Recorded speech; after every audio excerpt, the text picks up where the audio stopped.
So pagdating po dyan, hindi ka ligtas. Lalo na kung may sugat ka sa loob ng bibig mo. Yan po ang pwedeng maging portal ng mga infection or mga diseases na meron kay BF mo. Yun kung meron siyang maitim ba skin, underarm at singit mo? K-Skin ang bahala sa'yo. Premium ang ingredients, paraben-free and sulfate-free, and FDA-approved, kaya safe for everyone. With K-Skin, ibalik ang alindog mo. Huwag nang magpahuli. Hi guys! Welcome back to our channel. Kamusta po kayong lahat? Sana ay nasa mabuti po kayo. At sa mga hindi po nakakakilala sa akin, my name is Cheryl Ting. At kung bago lang po kayo sa channel na to, pwede po bang makahingi ng isang favor to please consider to subscribe dito po sa ating channel. And also, huwag nyo na rin po sanang kalimutan i-like and follow ang ating Facebook page official and also ang ating TikTok account Cheryl Ting. Maraming salamat po. And for today's video is another concerned video po. Ang sabi niya is Miss Ting, pag nilunok ko po ba ang nalabas sa BF ko, possible po ba na mabuntis ako? Please respect my concern. Salamat po. Avid fan niyo po ako. Thank you sa'yo. The answer is no. It can't make you pregnant. Why? Dahil ang ating bibig po ay hindi naman nakakonect yan sa ating reproductive system, na kung saan pwedeng doon po mabuo ang baby. So, masyadong malayo po ang lalakbayin kapag nalunok mo yan, papunta doon sa bahay bata mo.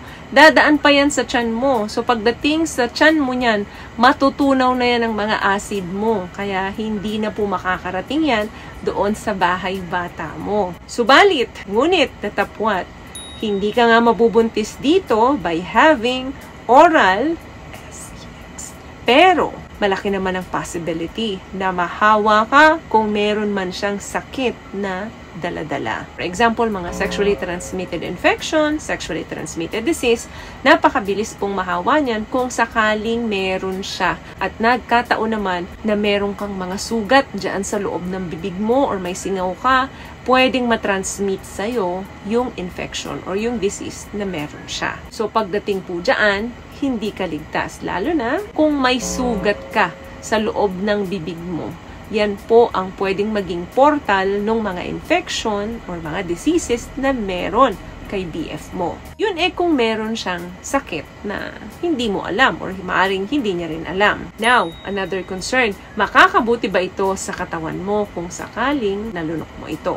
May mga study po na nagpapakita na ang lumalabas daw dyan kay jowa ay pwedeng maging antidepressant nating mga kababaihan. Hindi ko naman sinasabing gamitin mo ito kapag ikaw ay nadidepress. Hindi naman po ito 100% na accurate. Ito po ay pinag-aaralan pa rin hanggang ngayon. So, ano ba ang mga content na nandyan sa lumalabas sa jowa mo? So, ano ba yung nandyan sa semen? Along with the sperm, protein, and water mentioned above, ang semen po, nandyan din ang sugar, both glucose and fructose. Meron din pong sodium dyan, zinc, chloride, calcium, lactic acid, potassium, magnesium, and a lot more. So, wala pong component na kasama ito na pwedeng makalason sa inyo. So, that means, safe naman ito kung sakaling ma-ingest ninyo or malunok ninyo. Yun kung walang infection or walang disease si partner mo. Pero meron pong mga pangilan-ngilan na nagkakaroon ng mga allergic reactions kapag nakakalunok sila nito. So, I hope hindi ka ganon. So, dapat aware ka kung may reaction ka ba dito. Kung wala naman, di sige, magpatuloy ka. Again, kung sigurado ka na malinis at walang sakit ang partner mo. What I love about this product, itong No More Dark Secret ng K-Skin, bukod sa may advanced whitening na siya na kung saan pwede niyang matulungan na pumuti yung mga singit-singit mo, moisturizing, meron siyang anti-irritation, antibacterial, maintain healthy pH level. Hindi lang pambabae, meron din po tayong pang-lalaki. So, ano bang lasa nito? Wala pong certain description na masasabing ang lasa nito ay ganito dahil ito po ay nag-vary from person to person. So, depende po yan kung ano ang lifestyle or kinain ng isang lalaki. Nakadepende po yan kung ano yung panlasa na malalasahan mo doon. Sabi nila, minsan mapait, minsan naman daw sweet ang lasa, Kapag nakakain daw ang isang lalaki ng tipong onion, garlic, broccoli, cabbage, asparagus, alcohol, cigarettes and coffee at marami pang iba, dyan daw minsan lasang mapait yung lumalabas sa lalaki. Guys, hindi natin pwede banggitin ang lahat ng information kung ano ba yon kasi baka mamaya ma-strike tayo ni YouTube.